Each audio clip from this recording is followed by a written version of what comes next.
ঢাকা বিশ্ববিদ্যালয়ের কেন্দ্রীয় ছাত্র সংসদ ডাকসুর কার্যনির্বাহী সদস্য সর্বমিত্রা চাকমা সম্প্রতি বিতর্কের কেন্দ্রবিন্দুতে চলে এসেছেন।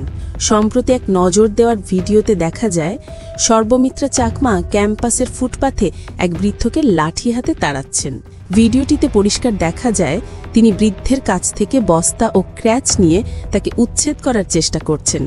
এই ঘটনার পর সামাজিক যোগাযোগ মাধ্যমে তীব্র সমালোচনার সৃষ্টি হয়, কারণ অনেকেই এটিকে ক্ষমতার অপব্যবহার হিসেবে দেখেছেন। বিষয়টি প্রথম সামাজিক মাধ্যমে ছড়িয়ে পড়ে একটি ফেসবুক পোস্টের মাধ্যমে। 4 নভেম্বর রাতের ওই ভিডিওটি ঢাবির এক ছাত্র আমিনুল হক অভি তার ফেসবুক পেজে আপলোড করেন এবং ক্যাপশনে লিখেন, ঢাকা সিটির নতুন শিবির মনোনীত প্রশাসক এসে গেছে। ভিডিওটি পোস্ট করা মাত্র কয়েক ঘন্টার মধ্যেই তা ভাইরাল হয়ে যায় এবং ব্যাপক আলোচনার জন্ম দেয়। অনেকেই ভিডিওতে সর্বমিত্রের আচরণকে গুন্ডামি হিসেবে আখ্যায়িত করেন। কেউ কেউ প্রশ্ন করেন, কেন একজন ছাত্র রাজনীতিককে প্রশাসনিক দায়িত্ব দেওয়া হলো।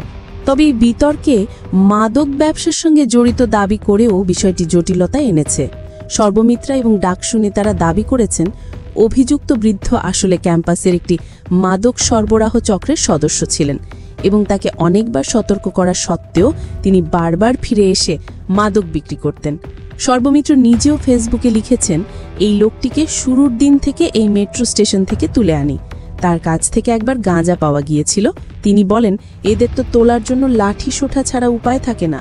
তবে কেউ কেউ প্রশ্ন তুলেছেন, ছাত্র রাজনীতিক কেন ক্যাম্পাসের আবাসহীন ব্যক্তিদের বিরুদ্ধে পুলিশের মতো আইন প্রয়োগ করছে। দ্বন্দ্বের জবাব হিসেবে সর্বমিত্রা চাকমার নতুন একটি ভিডিও বার্তা দেন। তিনি নিজের ফেসবুক প্রোফাইলে মুরব্বী মানুষ শিরোনামে 43 সেকেন্ডের একটি কৌতুকপূর্ণ ভিডিও পোস্ট করেন।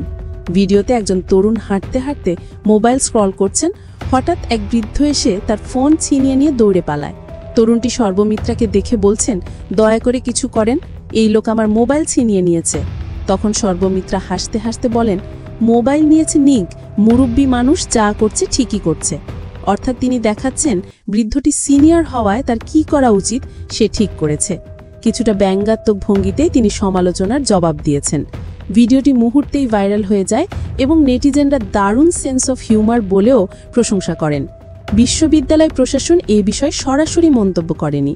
তবে সহকারী প্রক্টর রফিকুল ইসলাম এক টিভি সাক্ষাৎকারে পরিষ্কার করে দিয়েছেন যে ডাকসুর কোনো সদস্যকে এই ধরনের উচ্ছেদ অভিযানে কাজে লাগানোর পরিকল্পনা নেই এবং উচ্ছেদ অভিযান সম্পূর্ণ বিশ্ববিদ্যালয়ের প্রশাসনের দায়িত্বে চলছে।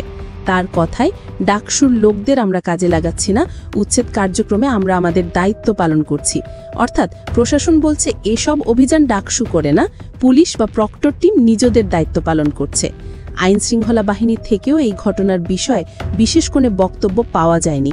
অন্যদিকে সাধারণ ছাত্রছাত্রী ও সাধারণ জনতার মধ্যে ব্যাপক প্রতিক্রিয়া দেখা যায়। অনেকেই সামাজিক যোগাযোগ মাধ্যমে সমালোচনা করেন। এক শিক্ষার্থী মন্তব্য করেন, ছাত্রদের কাছে প্রশাসনিক বা পুলিশিং ক্ষমতা থাকা উচিত না। আরেকজন লিখেছেন, এদেরকে গুন্ডা বললেও ভুল হবে না। তবে সমর্থকরাও রয়েছেন। একজন লিখেছেন, বৃদ্ধ অপরাধ করলে তাকে শাস্তি দেওয়া কোনো অপরাধ নয়।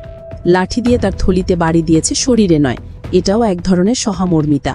এছাড়াও উত্তেজিত অবস্থায় কয়েকটি বাম ছাত্র সংগঠন হকারদের সঙ্গে মিছিল করেছেন এবং ডাকসুর কিছু নেতাও পাল্টা বিক্ষোভ করেছেন।